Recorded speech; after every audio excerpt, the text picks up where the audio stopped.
Hello everyone, welcome to arts study में DG. Arts study में DG में आपका बहुत बहुत स्वागत है। We have started political science series of class 6। This is the fourth lecture of chapter 2, that is diversity and discrimination. तो diversity and discrimination का ये हमारा चौथा लेक्चर है।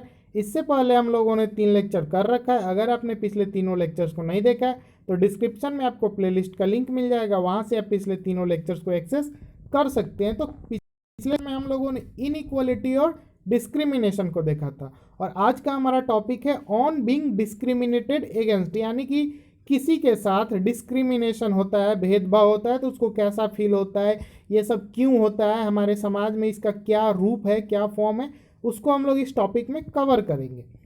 ठीक है। People are engaged in different kinds of work like teaching, carpentry, pottery, weaving, fishing, farming etc to earn a livelihood. तो जितने भी लोग हैं हमारे सोसाइटी में, सब लोग अलग अलग कामों में इंगेज्ड हैं। कोई पढ़ाता है, कोई कारपेंट्री करता है, कोई पॉटरी यानी कि कुम्हार का काम करता है, कोई कपड़े बुनने का काम करता है, फिशिंग करता है, कुछ लोग किसानी करते हैं। यानी कि सारे लोग अलग अलग मतलब सेक्टर्स में इंगेज्ड हैं अपने लाइवलीहुड यानी कि अपना जीवन यापन करने के लिए। जो भी चीज़ों का उनको ज़रूरत होता है उसको पूरा करने के लिए अपना काम करते हैं। However, certain kinds of works are valued more than others. लेकिन कुछ जो काम है उसको वैल्यू किया जाता है बाकी कामों के तुलना में। यानी कि कुछ काम को इज्जत दिया जाता है, जैसे कोई टीचिंग कर रहा है तो उसको अलग से इज्जत दिया जाता है कि हाँ अच्छा है, और कोई दूसरा काम करता है तो उसको इज्जत नहीं दिया जाता है। ये मीनिंग हुआ यहाँ पे। तो activities like cleaning, washing, cutting hair, picking garbage are seen as task that are of less value and people who do this work are seen as dirty और impure। अब जैसे जिनका वैल्यू नहीं होता है उनका एग्जाम्पल है, जैसे क्लीनिंग करते हैं यानी कि जो साफ़ सफाई कचरा वगैरह उठाते हैं वो काम, धोबी यानी कि जो वॉशिंग करते हैं, जो बाल काटते हैं यानी कि नाई, जो गार्बेज उठाते हैं यानी कि कचरा वगैरह उठाते हैं। तो इन सब के काम को वैल्यू नहीं किया जाता है हमारे सोसाइटी में। और जो लोग ये सब काम करते हैं तो उनको डर्टी या इम्प्योर माना जाता है, यानी कि गंदा या अछूत या अस्वच्छ ऐसा माना जाता है उनको। तो this belief is an important aspect of the caste system. और ये जो भी भावना है, जो भी ये सब धारणा बना हुआ है, वो सबका जड़ क्या है? कास्ट सिस्टम है। समाज में हमारे जाति जो प्रथा है वही सबका जड़ है। In the caste system, communities or groups of people were placed in a sort of ladder where each caste were either above or below the other। यानी कि जो कास्ट सिस्टम होता है तो उसमें कम्युनिटी को या ग्रुप को एक तरह से सीढ़ी के हिसाब से, जैसे लैडर होता है ना, सीढ़ी एक के ऊपर एक, वैसे ही कास्ट में भी बना दिया गया है। Those who placed themselves at top of this ladder called themselves upper caste and saw themselves as superior। तो जो व्यक्ति अपने आप को इस सीढ़ी पे सबसे ऊपर रखता है, यानी कि इस कास्ट सिस्टम में जो खुद को सबसे ऊपर रखता है, वो अपने आप को अपर कास्ट बुलाता है, यानी कि ऊंची जाति के लोग मानते हैं और खुद को सुपीरियर समझते हैं, यानी कि खुद को काफ़ी ज़्यादा पावरफुल, काफ़ी ज़्यादा शक्तिशाली, दूसरों पे राज करने वाला ऐसा समझते हैं वे लोग। And the groups who were placed at the bottom of the ladder were seen as unworthy and called untouchable। और इसी ग्रुप में जो लोग नीचे डाल दिए गए, यानी कि सीढ़ी पे जो लोग नीचे रह गए, उनको अनटचेबल बुलाया जाने लगा, उनको अनवर्दी बोला जाने लगा, मतलब किसी काम के लायक नहीं, उनका कोई कीमत नहीं है उनका समाज में। Caste rules were set which did not allow the so-called untouchables to take on work other than what they were meant to do। तो ये जो कास्ट सिस्टम, जाति प्रथा चला था, तो उसके हिसाब से अनटचेबल यानी कि जो अछूत लोग होते थे उनको सिर्फ वही काम करना था जो उनको दिया गया था, उसके अलावा वो कोई और काम नहीं कर सकते थे। फॉर एग्जाम्पल के लिए आप देखिए कि some groups were forced to pick garbage and remove dead animals from the village. तो यानी कि कुछ समुदाय को, ये शुरू का बात हो रहा है जब कास्ट सिस्टम बना हुआ होगा तब का, कि उनको काम दे दिया गया कि आपका काम है कचरे को उठाना, साफ सफाई करना, अगर कोई जानवर कहीं मर जाता है उसको उठा करके फेंकना, या जो भी करना हो करना, तो उसको ये काम दे दिया गया। But they were not allowed to enter the homes of the upper caste और take water from the village well और इवन इंटर टेम्पल्स। तो उनको जो काम दिया गया था उनके अलावा वो कोई और काम नहीं कर सकते थे। जैसे वो बड़े लोगों के घर में या अपर कास्ट वाले लोगों के घर में नहीं घुस सकते थे। अब जब घर में ही नहीं घुसेंगे तो उनको कोई और काफ़ी सारे काम से तो ऐसे ही वंचित हो गए। उनके यहाँ जा करके जो अपर कास्ट है उनके यहाँ जा करके वे लोग काफ़ी सारे काम कर सकते थे, लेकिन बहुत सारे काम से तो वे लोग ऐसे ही एग्जेम्प्ट हो गए, निकाल दिए गए। टेम्पल में नहीं जा सकते थे, कुओं से पानी नहीं भर सकते थे जो अपर क्लास वाले लोग यूज करते थे उसका। ठीक है, their children could not sit next to the children of other caste in school.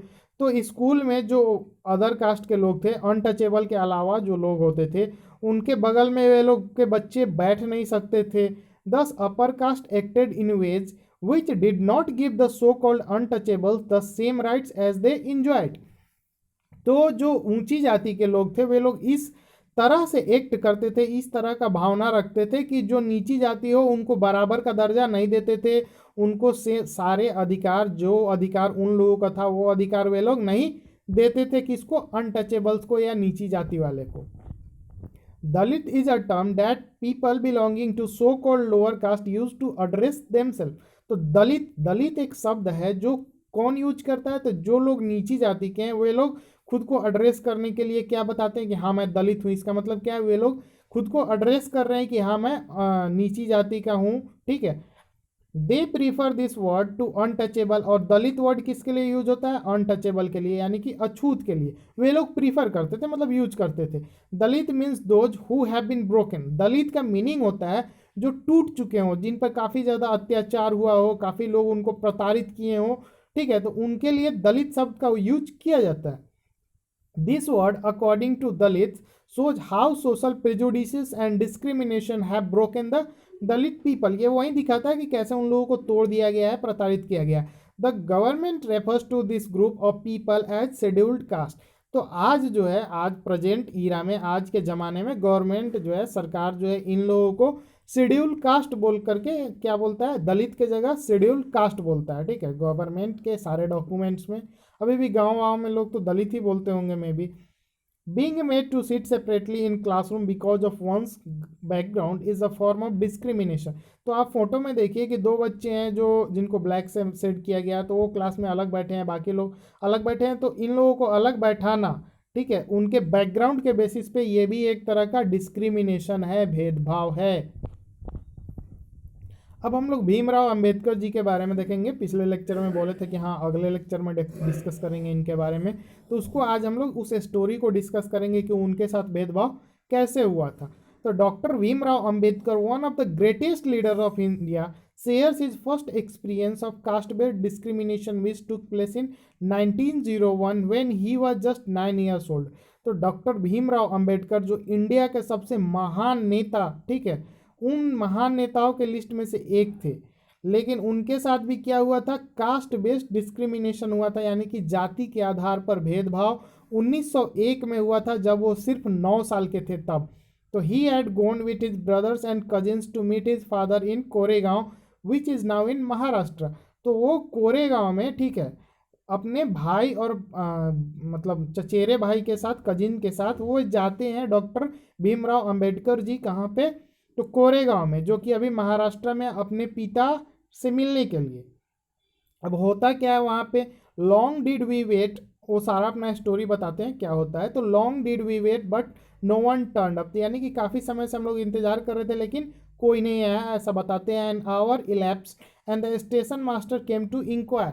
1 घंटा बीत गया वहाँ पे बैठे बैठे या जो भी कर रहे हो खड़े खड़े, तो 1 घंटा बीत गया, तो स्टेशन मास्टर वहाँ पे आता है पूछताछ करने के लिए। He asked us for our tickets, तो बोलता है कि आप लोग टिकट दिखाइए अपना। We showed them to him, हम लोग टिकट को उनको दिखाते हैं। He asked us why we tarried, तो हम लोग यहाँ पे क्यों रुके हुए हैं, ऐसा वो पूछता है। तो we told him that we were bound for Koregaon and that we were waiting for father और his servant to come, but that neither had turned up and that we did not know how to reach Koregaon. तो वो बताते हैं कि हम लोगों को कोरेगांव जाना है, हम लोग अभी अपने पिताजी और उनके नौकर का, जो उनके साथ काम करता है, उनका वेट कर रहे हैं कि वे लोग आए, उसके बाद हम लोग उनसे मिले, ठीक है, लेकिन वे लोग आ नहीं रहे हैं और हम लोगों को पता नहीं है कि कोरेगांव जाए कैसे। We were well dressed children, अब हम लोग जो है काफ़ी अच्छा ड्रेस पहने हुए थे, यानी कि अंबेडकर जी अपने बारे में बताते हैं, वो अपने और अपने भाई लोगों के बारे में, कि हम लोग काफ़ी अच्छे खासे ड्रेस पहने हुए थे। फ्रॉम आवर ड्रेस और talk no one could make out that we were children of untouchable, यानी कि हमारा जो वेशभूषा था, यानी कि जो ड्रेस था, हमारा जो बातचीत करने का लहजा था, तरीका था, यानी कि एक पढ़े लिखे घर के बच्चों की तरह था, तो उससे किसी को ये पता नहीं चलता था कि हम लोग अछूत जाति के हैं। Indeed, the station master was quite sure we were Brahmin children and was extremely touched at the plight in which he found us. तो जब स्टेशन मास्टर हम लोगों से बात कर रहा था तो उसको शुरू में तो लगा कि वो काफ़ी श्योर था अपने आप में कि ये लोग जो है ब्राह्मण जाति के ही होंगे, और वो काफ़ी एक तरह से काफ़ी अच्छा बिहेव कर रहा था हम लोगों के साथ। As usual among the Hindu, जैसा कि हिंदू लोगों में होता है, the station master asked us who we were, यानी कि इनडायरेक्टली वो पूछता है कि हम लोग किस जाति से हैं। Without a moment thought I blurted out that we were Mahars, यानी कि हम लोग कौन है ये पूछा था वो। ठीक है, स्टेशन मास्टर तो हम अंबेडकर जी जो है बिना देरी के, बिना संकोच के, बिना हिचक के डायरेक्ट बोलते हैं क्या कि हम लोग माहर्स हैं। माहर्स क्या होता है, तो one of the communities which were treated as untouchables in Bombay presidency, तो उस टाइम जो है प्रेसिडेंसी हुआ करता था, तो बॉम्बे प्रेसिडेंसी के अंडर में, ठीक है, माहर्स जो है उस टाइम क्या था, एक तरह का अनटचेबल अछूत कम्युनिटी था। तो ही वॉज स्टंट, जैसे वो सुना कि ये लोग माहर है, वो दंग रह गया एक तरह से। His face underwent a sudden change, उसका चेहरा एकदम से बदल गया, जो उसका हाव भाव था काफ़ी बदल गया एकदम से। He could see that he was over powered by a strange feeling of repulsion, तो उसके अंदर अचानक से एक हीन वाला भावना आया। हीन भावना यानी कि उससे दूर जाने का भावना। As soon as he heard my reply he went away to his room and we stayed where we were, तो जैसे ही उस सुना कि हम लोग माहर हैं, वहाँ से चला जाता है एक रूम में, कमरे में, और हम लोग जहाँ थे वहीं रह गए। 15 to 20 मिनट्स इलेप्स्ड, 15-20 मिनट निकल जाता है। उसके बाद the sun was almost setting, सूरज जो है एकदम से ढलने की तरफ मतलब बढ़ रहा होता है, सूरज ढलने लगता है। Our father had not turned up nor had he sent his servant and now the station master has also left us, तो ना हमारे पिताजी आए थे, ना वो अपने नौकर को भेजे, और स्टेशन मास्टर भी अब चला गया था। ठीक है, we were quite bewildered and the joy and happiness which we felt at the beginning of the journey gave way to a feeling of extreme sadness, तो हम लोगों को काफ़ी मतलब बुरा लगा कि जितना खुशी जो है हम लोगों को शुरू में आए थे वहाँ पे, जितना खुशी हम लोगों को मिला था उससे ज़्यादा दुख तो हम लोगों को अब उससे दोगुना एक तरह से दुख हम लोगों को मिल गया था, इन सब चीज़ों के कारण। ना पिताजी आए, ना नौकर आए, स्टेशन मास्टर हम लोगों का कास्ट सुन करके वहाँ से चला गया, इन सब बातों के कारण। आफ्टर हाफ एन आवर, यानी कि आधे घंटे के बाद, station master return and asked what we propose to do, तो स्टेशन मास्टर जो है रिटर्न आता है, उसके बाद हम लोगों से पूछता है क्यों भाई, क्या विचार है, आगे क्या करना है। We said that if we could get a bullock cart on hire we would go to Koregaon and if it was not very far we would like to start straight way, तो हम लोग बोलते हैं, यानी कि अंबेडकर जी बताते हैं स्टोरी में अपने, कि हम लोग उसको बोले कि अगर हम लोगों को एक ब्लॉक कार्ट मिल जाए भाड़े पे, तो हम लोग जो है बैलगाड़ी से चले जाते कोरेगांव, और जितना जल्दी मिल जाता उतना ही जल्दी हम लोग चले जाते।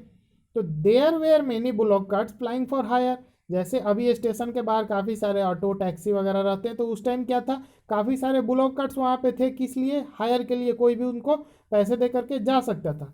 But my reply to the station master that we were mahars had gone round among the cartmen and no one of them was prepared to suffer being polluted and to demean himself carrying passengers of the untouchable classes। लेकिन हुआ ये था कि जब वो reply दिए थे station master को कि मैं माहर हूँ, तो वो स्टेशन मास्टर जा करके उन लोगों को बता दिया होगा कि यहाँ पे माहर लोग बैठे हैं, मत छूना उन लोगों को, ऐसा इन्फॉर्मेशन वो पास कर दिया होगा उन लोगों को।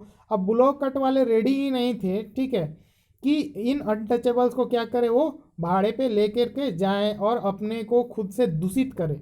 ठीक है, उन लोगों का ये मानना था कि इनमें सट जाएंगे तो हम भी दूषित हो जाएंगे, एक तरह से हम भी अनटचेबल हो जाएंगे, ऐसा उन लोगों का मानना था। We we are prepare to pay double the fare but we found that money did not work, हम लोग जो है जो भाड़ा था, जो रेगुलर किराया था वहाँ से कोरेगांव जाने का, तो उसका दोगुना देने के लिए तैयार हो गए। अंबेडकर जी बताते हैं दोगुना देने के लिए तैयार हो गए, फिर भी जो है ब्लॉक कट वाला मना कर दिया। पैसा वहाँ पे कोई वैल्यू नहीं रह गया कास्ट के सामने, अनटचेबिलिटी के सामने। The station master who was negotiating on our behalf stood silent, not knowing what to do. जो स्टेशन मास्टर हम लोगों के बिहाफ में ब्लॉक कट वाले से बातचीत कर रहा था कि अरे भाई छोड़ दो यार, लेकिन वो भी जो है अब साइलेंट हो गया था, वो भी नहीं जान रहा था कि क्या करे क्या नहीं करे। फोटो में आप देख सकते हैं कैसे दो लोग खड़े हैं, स्टेशन मास्टर है, उधर बैकग्राउंड में आपको ब्लॉक कट वाले दिख जाएंगे, अंबेडकर जी बात करते हुए दिख जाए, कार्टून है समझ सकते हैं आप। तो इसका जो ये जो सारा बात है ये सोर्स है अंबेडकर जी का राइटिंग एंड स्पीचेज से, जिसमें वॉल्यूम 2 में edited Vasant moon Bombay education department government of Maharashtra में, शायद वहीं से ही सोर्स को लिया गया।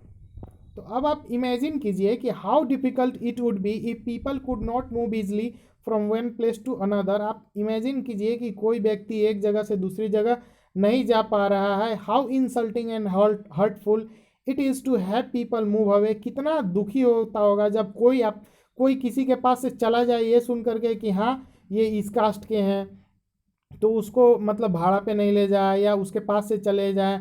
रिफ्यूज टू टच यू और allow you to drink water from the same source as they do.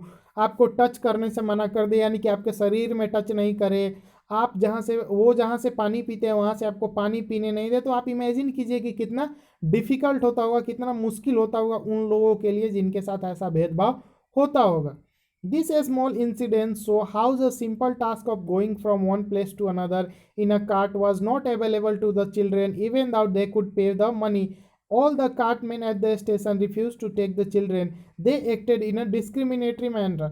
तो ये जो छोटा सा घटना था अंबेडकर जी के साथ जो घटा, उसमें आप ये देख सकते हैं कि कैसे बच्चों को एक जगह से दूसरी जगह नहीं ले जाया गया उनके कास्ट के बेसिस पे। भले वे लोग पैसा देने के लिए रेडी थे फिर भी नहीं ले जाया गया। वे जो कार्ट वाले थे स्टेशन के बाहर उन्होंने रिफ्यूज कर दिया। उन्होंने क्या किया, डिस्क्रिमिनेटरी मैनर में इन लोगों के साथ व्यवहार किया, यानी कि भेदभाव वाला व्यवहार किया। So clearly as this story shows us, caste based discrimination is not only limited to preventing Dalits from undertaking certain economic activities, but it also denies them the respect and dignity given to others. तो ये जो अभी ये story हम लोग देखें तो उससे ये क्लियर हो जाता है कि ये जो भेदभाव है कास्ट के बेसिस पे, जाति के बेसिस पे जो भेदभाव होता है वो सिर्फ उन लोगों को क्या नहीं करता है, सिर्फ इकोनॉमिक एक्टिविटीज़ में ही प्रिवेंट नहीं करता, यानी कि उन लोगों को कार्यों में, यानी कि उन लोगों को कहीं जॉब नहीं मिलेगा, कोई कार्य वो लोग नहीं कर सकता है उसमें ही नहीं रोकता है, बल्कि उन लोगों को रिस्पेक्ट यानी कि समाज में एक तरह से आदर डिग्निटी यानी कि उनको नहीं दिया जाता है। ये भी एक क्या है, इसका बैड इम्पैक्ट है कास्ट सिस्टम का। थोड़ा सा हम लोग अम्बेडकर जी के बारे में देखेंगे तो इनका जन्म 1891 में हुआ था, 1956 तक ये जीवित रहे। Is considered the father of Indian constitution and is also the best known leader of the Dalit. तो इनको जो है भारत का संविधान क्या होता है, तो वो एक तरह से बुक है, एक लॉ का बुक है जिसके हिसाब से पूरा इंडिया चलता है, ठीक है, कानून का संग्रह है उसमें। तो उसके फादर इनको माना जाता है और ये दलित के सबसे बड़े लीडर हैं अब तक के इंडिया के। Doctor Ambedkar fought for the rights of the Dalit community. ये जो है दलित कम्युनिटी के राइट के लिए, अधिकार के लिए काफ़ी लड़ाइयाँ लड़े यानी कि युद्ध नहीं किए, उन लोगों के लिए आवाज़ उठाएं। He was born into the Mahar caste which was considered untouchable. ये माहर जाति में जन्म लिए थे जिसको अनटचेबल समझा जाता था। The Mahars were poor, owned no land and children born to them also had to do the work their parent did. जो माहर जो जाति था वो काफ़ी गरीब जाति था, काफ़ी गरीब कम्युनिटी था। उन लोगों के पास लैंड नहीं होता था, यानी कि अपना भूमि नहीं होता था। उनके जो बच्चे थे वो जो काम पिता करते थे वही काम बच्चों को भी करना पड़ता था। They lived in spaces outside the main village and were not allowed into the village. वो लोग जो गांव के बाहर जो एरिया होता है वहाँ पे रहते थे, उन लोगों को गांव में आना अलाउ नहीं था। Dr. Ambedkar was the first person from his caste who completed his college education and went to England to become a lawyer. तो जो डॉक्टर अंबेडकर जो थे माहर जाति के पहले ऐसे व्यक्ति थे जिन्होंने अपना कॉलेज का एजुकेशन यानी कि कॉलेज का शिक्षा को पूरा किया और आगे के शिक्षा के लिए लॉयर बनने के लिए वो इंग्लैंड गए पढ़ाई करने के लिए, ठीक है। He encourage Dalit to send their children to school and college. उन्होंने जब सब कुछ कर लिया तो उसके बाद वो काफ़ी दलितों के लिए काम किए। उसमें उन्होंने सबसे पहला काम तो ये शायद किया होगा कि दलित को एक तरह से इनकरेज किया उनके कि आप लोग अपने बच्चे को स्कूल और कॉलेजेस में भेजिए। He also asked Dalit to take on different kinds of government jobs in order to move out of the caste system. तो उन्होंने दलित से आग्रह किया, दलित लोगों से आग्रह किया कि आप अपने बच्चों को गवर्नमेंट जॉब यानी कि सरकारी नौकरियां में भेजिए ताकि आप ये जो जाति का प्रथा है इससे बाहर आ सके। He led many efforts of Dalit to gain entry into temples. उन्होंने काफ़ी एफर्ट लगाया, काफ़ी प्रयास किया ताकि दलित लोगों को मंदिरों में क्या मिल सके, प्रवेश करने का अनुमति मिल सके। Later in life he converted to Buddhism in his search for a religion that treated all members equally. अपने ज़िंदगी के मतलब बाकी कुछ साल बीत जाने के बाद जो है वो बुद्धिज़्म में परिवर्तित हो गए, यानी कि पहले तो वो महार कम्युनिटी के थे, बाद में जो है वो बुद्धा कम्युनिटी को ज्वाइन कर लिया। और ज्वाइन करने का एकमात्र कारण था ताकि वहाँ पे सब लोगों को एक बराबर से देखा जाता है, जाति प्रथा वहाँ पे नहीं होती है, इसीलिए doctor Ambedkar believe that Dalits must fight the caste system and work towards a society based on respect not just for a few but for all persons. तो अंबेडकर जो है उसके बाद लड़ते रहे दलितों के राइट्स के लिए, उनको एक तरह से समाज में रिस्पेक्ट दिलाने के लिए, और सिर्फ एक लोगों को नहीं, वो पूरे कम्युनिटी को, पूरे दलितों के लिए लड़े। ठीक है, सबको बराबर का दर्जा मिले, सबको समाज में एक अधिकार मिले, ऐसा उनका मानना था। और ऐसे इसके लिए वो काफ़ी अपना जीवन में, इसके लिए, इस काम के लिए काफ़ी अपने जीवन में लड़े। तो आज के लेक्चर में इतना ही। Thank you for watching, stay tuned with us.